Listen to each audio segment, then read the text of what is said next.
Morning all of you. मैं class 4 के लिए हिंदी लैंग्वेज में चैप्टर 3 में संज्ञा को पढ़ाने जा रही हूँ बच्चों। तो आप लोग आज मेरे साथ यहाँ संज्ञा चैप्टर को पढ़ेंगे और इसमें क्या बताया जा रहा है उसे भी जानेंगे।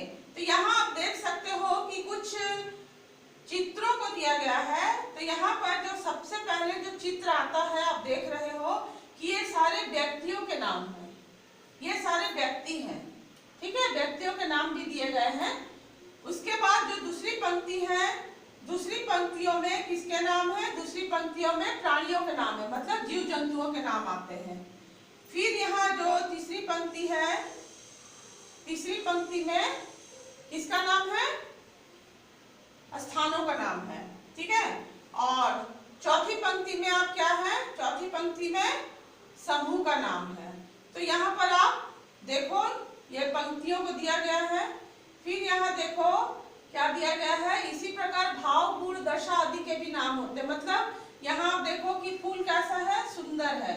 रस्सी कैसी है? लंबी है। और आदमी कैसा है? मोटा है। तो गुण और दशा सभी दिए गए हैं। तो ये सारी चीजें संज्ञा के अंदर ही आती हैं। अब हम लोग यहाँ जानेंगे कि संज्ञा किसे कहते हैं। किसी व्यक्ति, वस्तु, प्राणी, स्थान तथा भाव के नाम को संज्ञा कहते हैं, ठीक है। अब यहाँ देखो संज्ञा के भेदों को दिया गया है कि संज्ञा के कितने भेद होते हैं।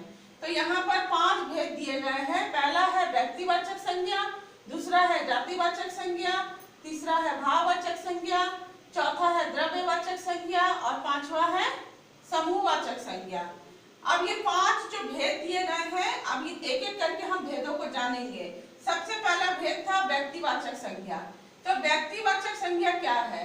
किसी विशेष व्यक्ति, वस्तु या स्थान के नाम का बोध कराने वाले शब्दों को व्यक्तिवाचक संज्ञा कहते हैं। यहाँ पर आप देख सकते हो कि किसी व्यक्ति, वस्तु या स्थान का बोध कराने वाले शब्दों को हम लोग व्यक्तिवाचक कहते हैं। तो व्यक्ति में आप देख सकते हो यहाँ व्यक्ति का नाम है।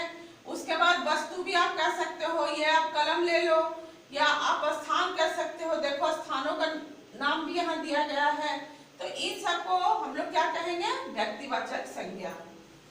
इसके बाद आते हैं दूसरा भेद पर, जातिवाचक संज्ञा। जाति का मतलब जैसे मैं कहती हूँ कि गाय, तो गाय है, जाति है। गाय में बहुत सारे गाय आती है, लेकिन हम कहते हैं केवल गाय। जैसे कहेंगे पेड़, पेड़ में बहुत सारे फलों के पेड़ आते हैं और उसके अंदर में आपका नीम का पेड़ भी आएगा, उसके अंदर आपका आम का पेड़ भी आएगा, बरगद भी आएगा। तो बहुत तरह के पेड़ आते हैं, लेकिन मैंने सिर्फ कहा पेड़। तो पेड़ से क्या हो रहा है? पूरी पेड़ जाति का बोध हो रहा है। जिन शब्दों से वस्तुओं अथवा प्राणियों की पूरी जाति का बोध होता है उन्हें जातिवाचक संज्ञा कहते हैं। जैसे मैं कहती हूँ लड़का, लड़का में तो सारे लड़के आ जाएंगे, ठीक है ना।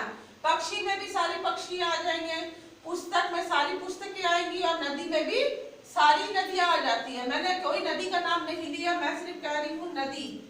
तो यह होगा आपका जातिवाचक की एक नाम बोलने से उसमें सारी नदियां कह सकते हैं, या लड़का में सारे लड़के कह सकते हैं, पुस्तक में सारी पुस्तकें कह सकते हैं और पक्षी में सारी पक्षियां तो कह सकते हैं कि आ जाएंगे।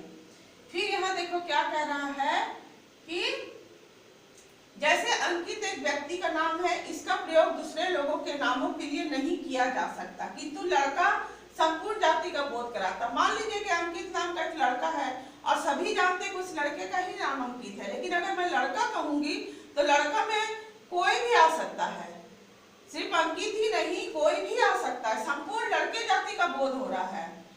इसके बाद आते हैं हम लोग तीसरा भेद पर, भाववाचक संज्ञा। भाववाचक संज्ञा क्या है?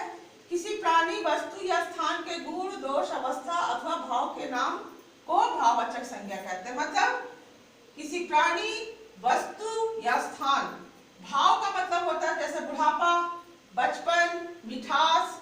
तो यहाँ आप देख सकते हो कि उदाहरण दिया गया है, अंगूरों में मिठास है। तो मिठास क्या है? भाव है, भाव बता रहा है कि कैसा है अंगूर, मीठा है। फिर यहाँ है आकाश की लंबाई विकास से अधिक है, यह आकाश है, यह विकास है। तो आकाश कैसा है? विकास से अधिक लंबा है। तो लंबाई क्या है? उसके विशेषता को बता रहा है, ठीक है ना। फिर यहाँ देखो राणा प्रताप की वीरता सराहनीय है। तो राणा प्रताप कैसे थे? बहुत वीर थे, उसके गुणों को बता रहा है। फिर यहाँ भक्त भक्ति में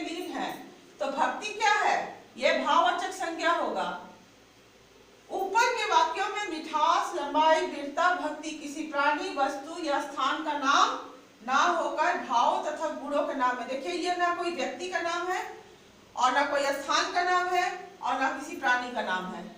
तो जहां पर किसी प्राणी, किसी व्यक्ति, किसी स्थान का नाम नहीं आएगा वह भाववाचक संज्ञा होगा। इसके बाद आते हैं हम लोग, चौथा जो भेद है द्रव्यवाचक। द्रव्य मतलब होता है तरल। तो जिन संज्ञा शब्दों से किसी पदार्थ या धातु के नाम का बोध होता है उन्हें द्रव्यवाचक संज्ञा कहते हैं। जैसे सोना, चांदी, दूध, दही, चावल, गेहूं आदि।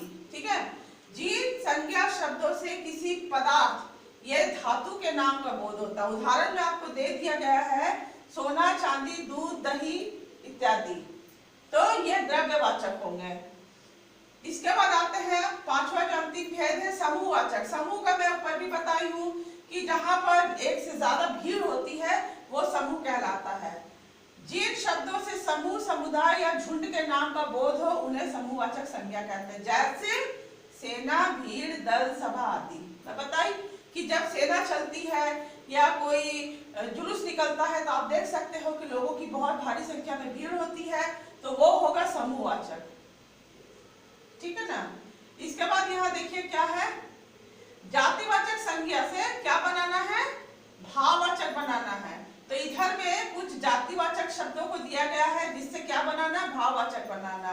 जैसे पहला है दोस्त, दोस्त से होगा दोस्ती, मानव से मानवता, ठग से ठगी, बच्चा से बचपन, शत्रु से शत्रुता, वीर से वीरता, सुंदर से सुंदरता, नीच से नीचता। ये जातिवाचक शब्द है बच्चों, और जातिवाचक से हमें किसमें लाना है, भाव में लाना है। ठीक है, भाववाचक में लाना है।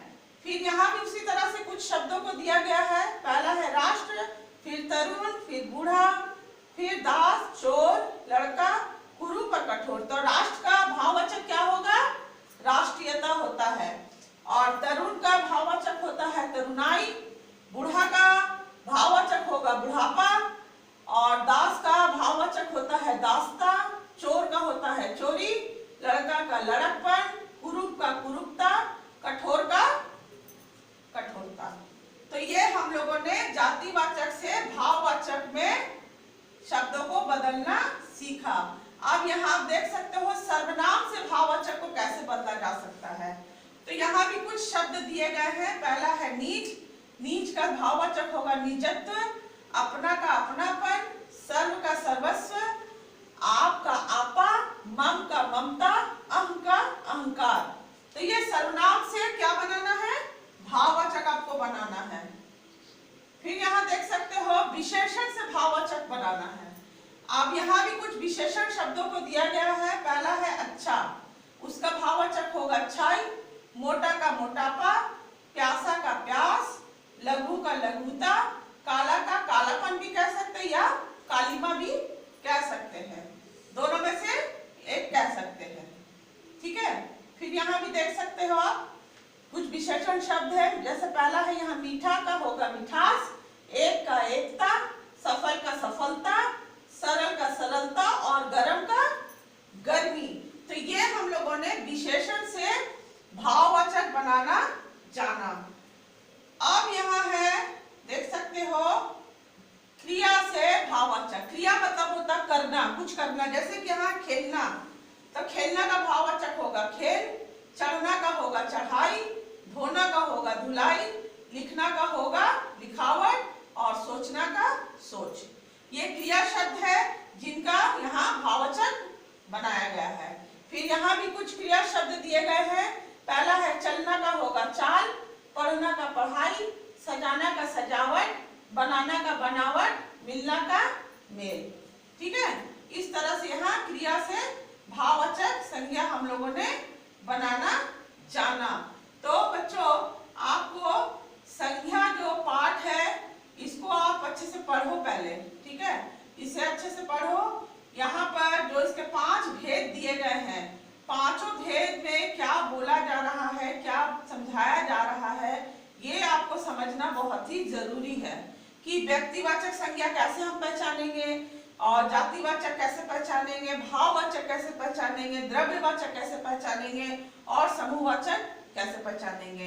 जब मैं इसके प्रश्न उत्तर पर इसके और प्रश्न जो है उन पर आऊंगी तो फिर मैं आपको और इसके बारे में विस्तार से बताऊंगी। Thank you.